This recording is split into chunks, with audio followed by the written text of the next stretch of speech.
បាទជំរាបសួរអ្នកទាំងអស់គ្នាក៏ដូចជាសួស្តីកូនទាំងអស់ដែលកំពុងតាមដាននៅវីដេអូបង្រៀនរបស់លោកគ្រូនេះបាទដូច្នេះដូចដែលយើងបានសន្យាពីវីដេអូមុននេះលោកគ្រូនឹងបន្តទៅនឹងលំហាត់យើងដែលនៅសេសសល់បាទដូច្នេះមុននឹងបន្តលំហាត់ដែលនៅសេសសល់លោកគ្រូសូមរំលឹកអំពីសញ្ញាត្រីធាតុ degree ទី2បាទដោយដែលកូនឃើញនៅលើក្តារធីមស្រេចហើយបាទចេះសញ្ញាត្រីធាតុ degree ទី2ចេះមុននឹងស្គាល់ស្អីទៅត្រីធាតុ degree ទី2បាទត្រីធាតុ degree ទី2គឺទម្រង់របស់វាគឺ ax ការ៉េបូក bx បូក c បាទដែលលក្ខខណ្ឌរបស់មេគុណ abc គឺជាចំនួនពិតហើយនឹង a ហ្នឹងគឺខុសពី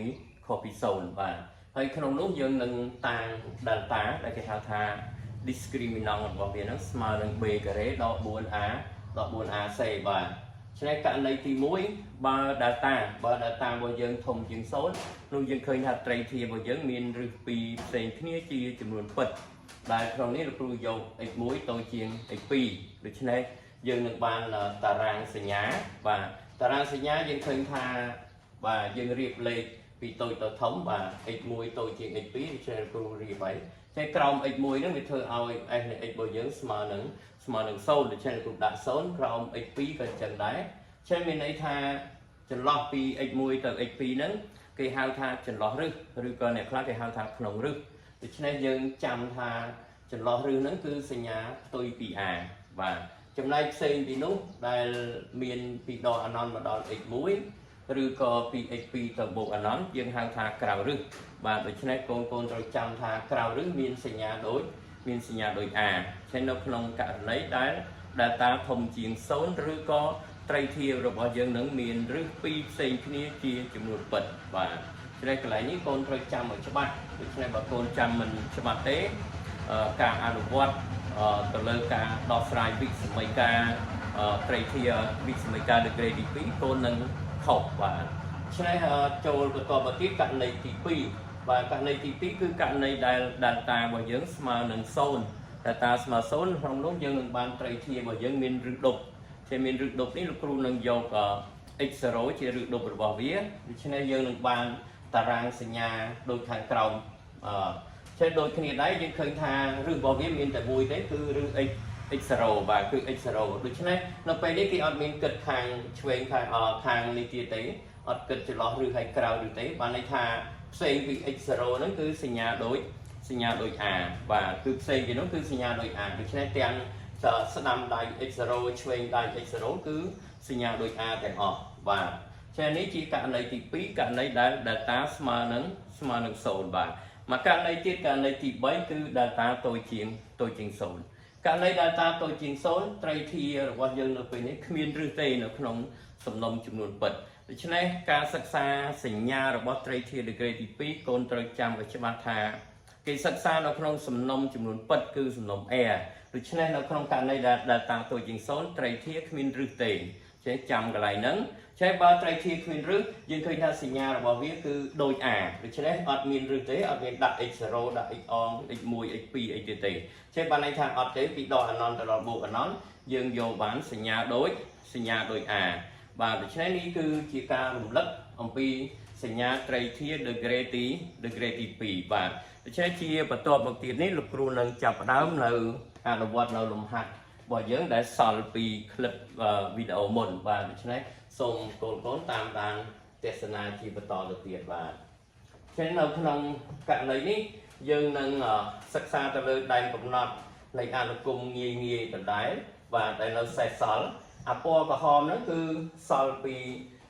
វីដេអូមុនបាទដូច្នេះលោកគ្រូនឹងបកស្រាយជាបន្តបន្ទាប់នៅលំហាត់ពណ៌ក្រហមហ្នឹងបាទចឹងយើងមើលទីកដូចគ្នាដែរទីកលោកគ្រូមាន f នៃ x បាទស្មើនឹង x ការ៉េដក 5x ដក 5x បូក4ចែកនឹង x ការ៉េដក 5x បូក6ដូចគ្នាដែរពីคลิปវីដេអូមុនយើងឃើញថា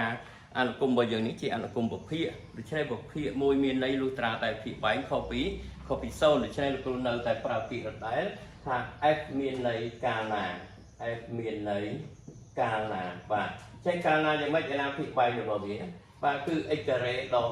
5x បូក 6 នេះគឺខុសពី0បាទដើម្បីរកតម្លៃ x ដែលត្រីធាតុ degree ទី2ខុសពី0នេះគេរកសមីការវាគេរករឹសរបស់វាដូច្នេះលោកគ្រូនឹងប្រើថាភាសាបើx ការ៉េដក 5x បូក 6 ស្មើនឹង0នេះហើយគឺអ្វីដែលយើងត្រូវអនុវត្តគឺអនុវត្តទៅរក data ដែលជា discriminant របស់ត្រីធាតុ degree ទី2របស់យើងដូច្នេះក្នុងនេះលោកគ្រូឃើញថា a របស់យើងស្មើ1 b ស្មើនឹងដក 5ចំណែក c ស្មើនឹង 6ចេះរូបមន្ត data របស់យើងនេះស្មើនឹង b ការ៉េដកឲ្យ 4a ac ចេះលោកគ្រូនឹងជួសចូលទៅស្មើនឹងដក 5 ខ្ចប់ការ៉េដក 4 គុណនឹង 1 គុណនឹង6ចេះកន្លែងនេះលោកគ្រូនឹងអាចគណនាទៅជា25ដកឲ្យ24ដែលយើងគណនាទៅស្មើនឹង1ចេះនៅក្នុងករណីដែលតាមរបស់យើងស្មើ1មានន័យថានឹងធំជាង0ហើយចេះលោកគ្រូនឹងរករឹសការ៉េដែលតាមរបស់យើងស្មើនឹងរឹសការ៉េនៃ1ចេះចេញបាន1ចេះជាបន្តមកទៀតលោកគ្រូនឹងរក x1 ហើយនឹង x2 ចេះលោកគ្រូបាន x1 របស់យើងរូបមន្តស្មើដក b បូករឹសការ៉េ delta លើ 2a បាទលើ 2a ដូច្នេះលោកគ្រូជួសទៅដក b របស់យើងស្មើដក 5ដូច្នេះលោកគ្រូបានដកកតាដក 5 បូកឲ្យ1លើ 2a ចេះលោកគ្រូបាន2គុណនឹង1ចេះសរុបសេចក្តីមកយើងឃើញថាខាងលើលោកគ្រូឃើញ5បូក1លើ2ចេះលោកគ្រូឃើញ6លើ2ដែលស្មើនឹង3មួយទៀតលោកគ្រូនឹងរក x2 មួយទៀតចេះ x2 របស់យើងលោកគ្រូយកដក b បូកដករឹសការ៉េ delta លើ 2a បាទដូចគ្នាដែរលោកគ្រូនឹងជួសវាដូចគ្នាស្មើដកកតាឲ្យដក5បូកឲ្យ1លើ2គុណនឹង1បាទដូច្នេះយើងឃើញខាងលើបាទនេះដកបាទនេះដកចេះយើងបាទនេះទៅជា5ដក1ចែកនឹង2ដូច្នេះលោកគ្រូសល់4លើ2ដែលស្មើនឹង2បាទដូច្នេះយើងឃើញថាឬរបស់វាទាំង1ទាំង2 x1 x2 យើងឃើញហើយបាទចេះនៅក្នុងករណីនេះយើងឃើញថា x ការ៉េដក 5x បូក 6 របស់យើងនេះផ្ទុយពី0ដូច្នេះតម្រូវឲ្យ x1 របស់យើងនឹងគឺផ្ទុយពី3ឬក៏ខុសពី3និង x2 របស់យើងនឹងខុសពី3បាទដូច្នេះគេអាចនិយាយបានហើយដូច្នេះយើងឃើញថាf x ការ៉េដក 5x បូក 6 ខុសពី0បាទខុសពី0នោះយើងនឹងសន្និដ្ឋានបានថា x1 នេះគឺខុសពី3និង x2 របស់យើងនេះគឺខុសពី2បាទចេះនៅពេលនេះគេនឹងសរសេរដែនកំណត់របស់វាបានហើយដូច្នេះលោកគ្រូនឹងបានដែនកំណត់ដែលយើងតាំងដោយអក្សរ D នេះបាទ D របស់យើងនេះគឺស្មើនឹងសំណុំ R ដកសំណុំដែលមានធាតុដូច្នេះយើងឃើញថាមានធាតុអីខ្លះគឺមាន2ហើយនឹង3ក្បៀសយកចឹងមកបាទដូច្នេះនេះគឺជាចម្លើយរបស់ដែនកំណត់នៃអនុគមកដែលសល់ពីវីដេអូមុនបាទដូច្នេះសូមកូនតាមដានដោយយកចិត្តទុកដាក់ហើយបើឆ្ងល់អីកូនអាចពិនិត្យមើលបន្ថែមទៀតបាទទៅលើការដោះស្រាយសមីការអីហ្នឹងដែលជាពិសេសតកតងទៅនឹង data គឺយើងនៅថ្នាក់ទី10បាទថ្នាក់ទី10ដូច្នេះកូនអាច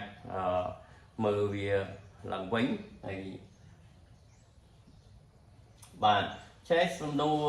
ទីកដែលសល់មកយើងមានប៉ុណ្ណឹងហើយដូចគ្នាដែរលោកគ្រូនឹងកែឲ្យទីខមួយទៀតដូច្នេះទីខលោកគ្រូនឹងដាក់ផ្នែកខាងនេះបាទលោកគ្រូនឹងដាក់ផ្នែកខាងនេះចេះយើងមើលទីខដែលសល់ពីថ្ងៃមុនបាទដូច្នេះ f នៃ x របស់យើងសល់ដក 3x បូក1ចែកនឹង x ការ៉េដក 2x បូក3បាទដូចគ្នាដែរបានន័យថាវាជាប្រភេទដូចគ្នាដូច្នេះបើវាជាប្រភេទដូចគ្នាលោកគ្រូនឹងសិក្សាថា f មានន័យកាលណាបាទដូច្នេះយើងឃើញថាភាពបែងរបស់វាគឺ x ការ៉េដក 2x បូក3នេះគឺផ្ទុយពី0បាទផ្ទុយពី0ដូចគ្នាទៀតហើយបាទដូច្នេះលោកគ្រូនឹងរក delta វាទៀតបើ x ការ៉េដក 2x បូក3ស្មើនឹង0ដូច្នេះយើងឃើញតួ a1 តួ b ដក2តួ c របស់យើងគឺ3តួ c របស់យើងគឺ3ចឹងលោកគ្រូនឹងរក data បាទកន្លែងនេះគេរក data prim ក៏បានដែរប៉ុន្តែលោកគ្រូរក data ទៅបាទស្មើនឹង b ការ៉េដក 4ac ដដែល ចេះលោកគ្រូនឹងបានដក2លើកជាការ៉េដក4គុណនឹង1គុណនឹង3ចេះក្រោយពីគណនាលេខមកអានេះយើងបាន4ដកឲ្យ10ដកឲ្យ12ដែលស្មើនឹងដក5ដក8ចេះនៅក្នុងករណីដែលដក8កាលណាយើងរក data ឃើញដក8បែបហ្នឹងមានន័យថាត្រីធាតុរបស់យើងគ្មានរឹសទេដូច្នេះយើងសន្និដ្ឋានថាសមីការនឹងគ្មានរឹសបាទដូច្នេះសមីការគ្មានរឹសសមីការនឹងគ្មានរឹសបាទបើសមីការរបស់យើងគ្មានរឹសមានន័យថាគ្មានតម្លៃ x ណាដែលធ្វើឲ្យភាគបែងស្មើ0ទេដូច្នេះគេសរសេរដែនកំណត់គេសន្និដ្ឋានថា d ដែនកំណត់របស់យើងនេះគឺស្មើនឹង r បាទឆេក្នុងករណីនេះសូមកូនចាំឲ្យច្បាស់ថា delta តូចជាង0ត្រីធាតុរបស់យើងឬក៏សមីការលេខទី2របស់យើងនឹងគ្មានរឹសទេបើគ្មានរឹសបានន័យថាវាគ្មានតម្លៃ x ដែលធ្វើឲ្យត្រីធាតុរបស់យើងស្មើនឹង0បានទេភាគបែងរបស់យើងមិនអាចស្មើ0ទេដូច្នេះគេបានគ្រប់តម្លៃ x ទាំងអស់ដែលគេសរសេរ d ស្មើនឹង r បាទឆេនេះគឺជាលំហាត់ដែលយើងសល់ទីខមួយទៀតលោកគ្រូនឹងចូលទីកោឲ្យហើយបាទចេះទីកោដូចគ្នាដែរយើងមានទីកោតាក់ទងទៅនឹងអ្វីដែលលោកគ្រូបានរំលឹកអំបញ្ញមិញនេះចេះយើងបាន25ដកឲ្យ x ការ៉េចេះក្នុងករណីនេះយើងឃើញថា25ដកឲ្យ x ការ៉េរបស់យើងនៅពេលនេះគឺជាអនុគមជាប់រ៉ាឌីកាល់គឺរឹសការ៉េបាទដូចគ្នាពី clip វីដេអូមុនដែរមានន័យថាបើកាលណាវាជាប់រឹសការ៉េបែបហ្នឹងយើងត្រូវឲ្យលក្ខខណ្ឌបាទចេះ f មានន័យកាលណា f មានន័យកាលណាបាទអញ្ចឹងលោកគ្រូនឹងឃើញថា25ដក x ការ៉េនេះធំជាងឬស្មើ0បាទចេះ25ដក x ការ៉េធំជាងឬស្មើ0វាជាត្រីធាតុ degree ទី2ក្នុងការដោះស្រាយវិសមីការបាទដូច្នេះដើម្បីដោះស្រាយវិសមីការត្រីធាតុវិសមីការ degree ទី2នេះយើងនឹងរករឹសរបស់វាចេះរករឹសរបស់វារួចពុះតារាងសញ្ញាដូច្នេះលោកគ្រូនឹងចាប់ផ្ដើមរករឹសបើ25ដក x ការ៉េស្មើនឹង0ដូច្នេះលោកគ្រូនឹងបាន x ការ៉េស្មើ25លោកគ្រូបោះយកតែម្ដងចេះយើងបាន x របស់យើងស្មើនឹងបូកឬដក5ចេះនៅក្នុងករណីដែលសមីការ degree ទី2របស់យើងមានរឹស2ផ្សេងគ្នាបូកឬដក5អញ្ចឹងមានន័យថា delta ធំជាង0ហើយបាទសមីការ degree ទី2របស់យើងវាអត់ពេញទេចេះនៅក្នុងករណីនេះគឺតំណាងឲ្យ delta ធំជាង0ដូច្នេះលោកគ្រូនឹងគូសតារាងសញ្ញាដើម្បីកំណត់ថាកន្លែងណាដែលយើងត្រូវយកជាចម្លើយរបស់វិសមីការរបស់យើងដូច្នេះបន្តមកទៀតលោកគ្រូនឹងបានតារាងសញ្ញាបាទចេះយើងបានតារាងសញ្ញាចេះលោកគ្រូនឹងគូសតារាងសញ្ញាយកទៅម្ដងបាទនេះ x នេះលោកគ្រូដាក់ទឹកសោ25ដក x ការ៉េយកចេះដកអាណនឬទី1របស់យើងដែលតូចជាងគេគឺដក5ឬទី2របស់យើងគឺ5បន្ទាប់មកគឺ